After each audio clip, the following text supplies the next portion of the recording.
Assalamualaikum warahmatullahi wabarakatuh. Perkenalkan, nama saya Farhan Indirwan, mahasiswa Ilmu Kelautan Universitas Sriwijaya angkatan 2019.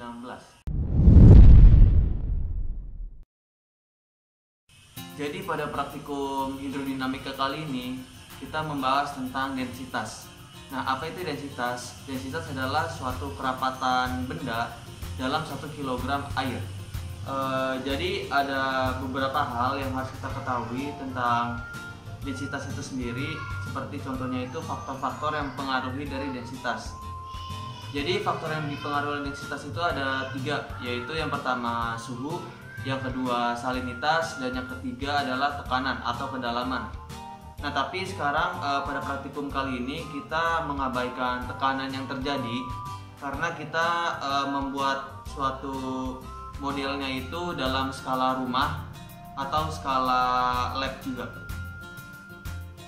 Jadi apa aja sih yang kita gunakan pada praktikum kali ini? Yang pertama adalah ada akuarium yang sudah diisi air dengan perairan yang tenang ya. Yang kedua itu ada air hangat, ada air dingin, ada garam. Ini ada garam. Lalu ada pewarna makanan, yang satu warna merah, yang satu warna hijau untuk membedakan warnanya. Dan yang terakhir itu ada semacam jarum atau paku payung bisa dibilang. Percobaan pertama adalah hangat bergaram dengan dingin tidak bergaram. Jadi ini air hangat kita taruh dulu di garam, kita campur dengan garam, kita setengah sendok makan, aduk.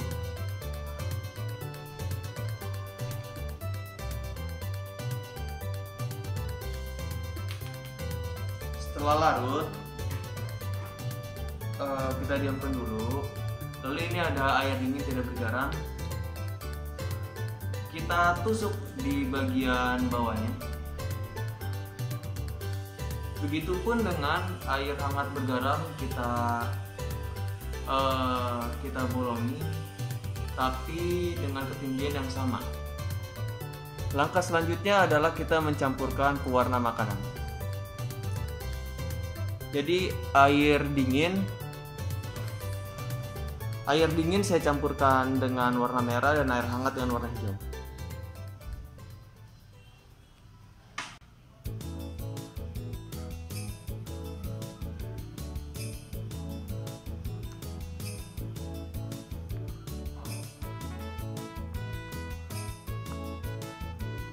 Belum tercampur, kita tunggu tercampur.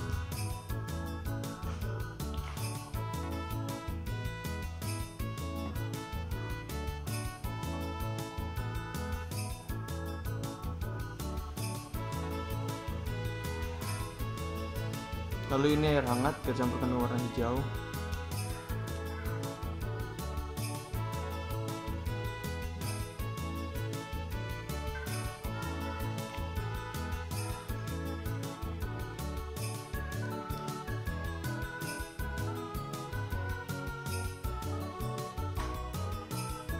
Sekarang sudah ada 2 warna yang berbeda, kita masukkan ke akuarium.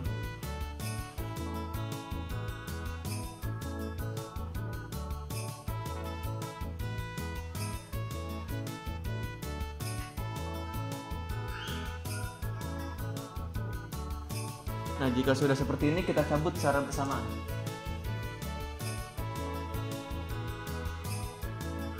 Kita cabut secara bersamaan.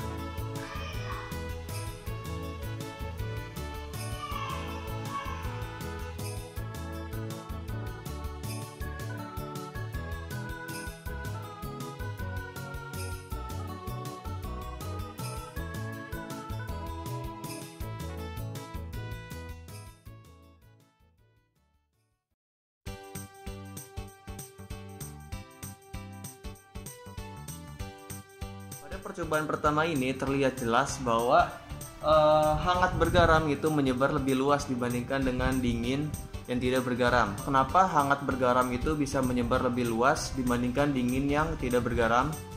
Ini karena adanya faktor suhu yang mempengaruhi penyebaran tersebut. Jadi ketika suhu hangat itu kan mempunyai molekul yang lebih renggang dibandingkan dengan air yang dingin. Nah, karena perbedaan keregangan inilah yang membuat perbedaan penyebaran dari air hangat dan juga air dingin. Nah, terus kalau kita lihat juga air hangat bergaram ini cenderung lebih di bawah di dasar daripada air dingin. Nah, ini karena ada faktor salinitas. Jadi salinitas ini berpengaruh terhadap kerapatan dari molekul tersebut dan juga berat dari molekul tersebut. Loh, kenapa bisa gitu? Karena salinitas ini kan membawa ion-ion penyusun garam. Nah, karena dia salinitasnya tinggi, jadi ion-ion penyusun garam juga banyak. Jadi kalau misalnya dia lebih banyak ion-ion penyusun garamnya, maka molekul-molekul yang ada pada air ini cenderung akan lebih berat dibandingkan dengan yang tidak mempunyai ion penyusun garam. Sekarang kita lanjut ke percobaan kedua, yakni hangat tidak bergaram dan dingin bergaram. Jadi sudah saya isi lagi. Ini ada air dingin yang sudah saya tancapkan paku payung, dan juga ada air hangat saya tancapkan paku payung juga. Jadi karena kita melakukan eksperimen dengan air dingin yang bergaram, maka kita tambahkan air dinginnya dengan garam, kita aduk.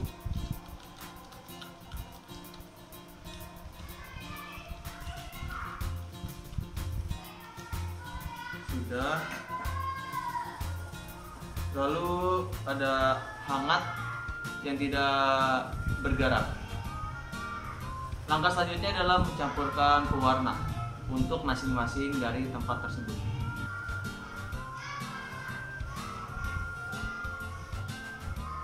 Untuk air hangat seperti biasa saya kasih warna merah.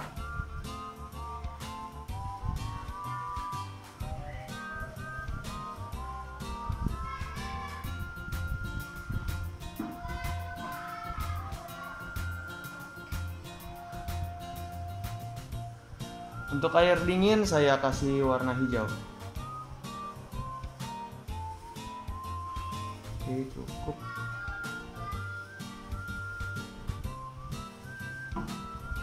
Karena warna hijaunya lebih kental, jadi saya aduk terlebih dahulu untuk mempercepat proses reaksinya. Nah, kita langsung ke praktikumnya.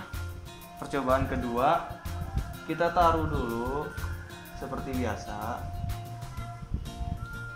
seperti tadi maksudnya. Kita lepas pakunya secara bersamaan.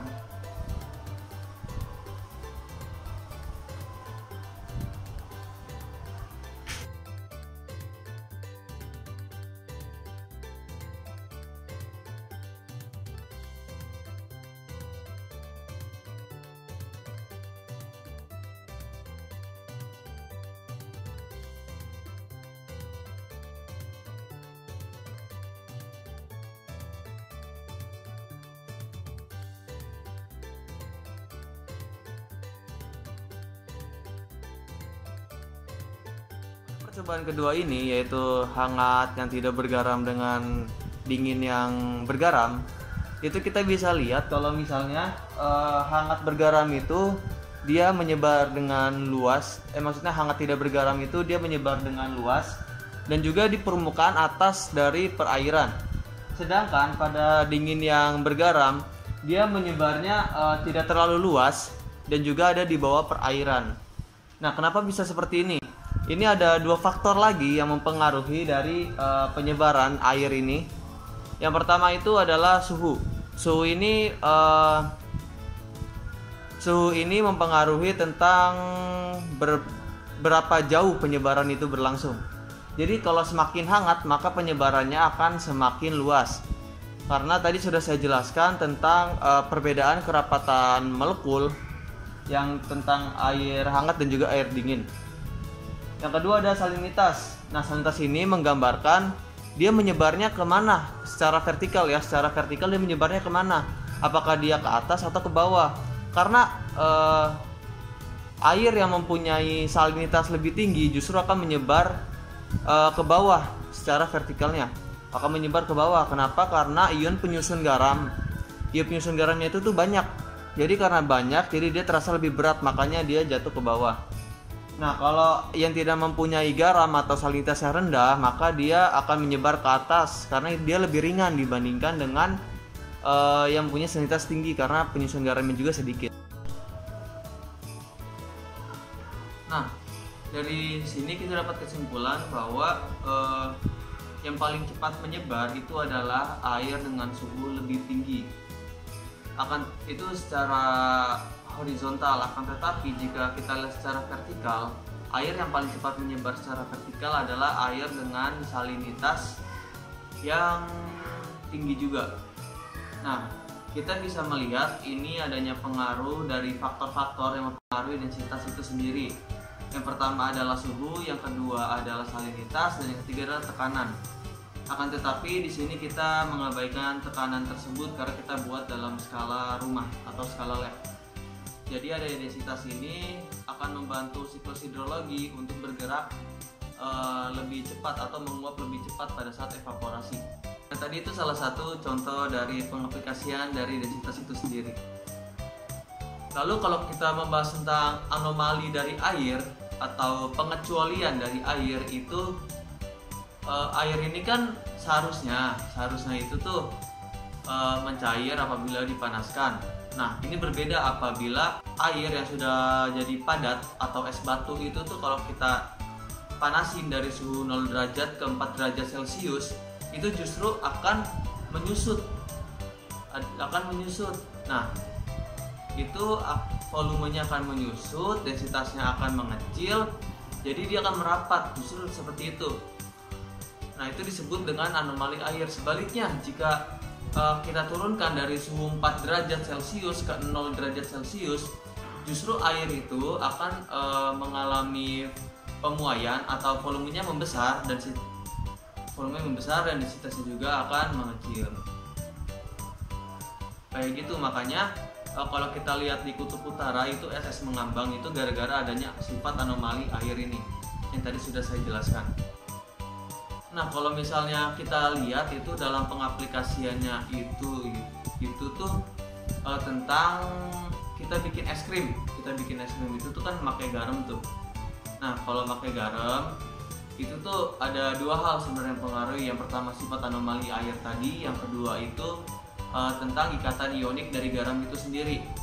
Nah, sifat ionik dari garam itu sendiri itu tuh membuat masa air yang tadinya melebur justru malah mendekat atau merapat lah. Makanya itu bisa membuat es krim itu bertahan lebih lama daripada tidak menggunakan garam. Sekian praktikum pada hari ini tentang materi densitas. Kurang lebihnya mohon maaf apabila ada salah kata maupun perbuatan dari saya sendiri. Saya meminta maaf yang sebesar-besarnya. Wabillahi taufiq wal hidayah. Wassalamualaikum warahmatullahi wabarakatuh.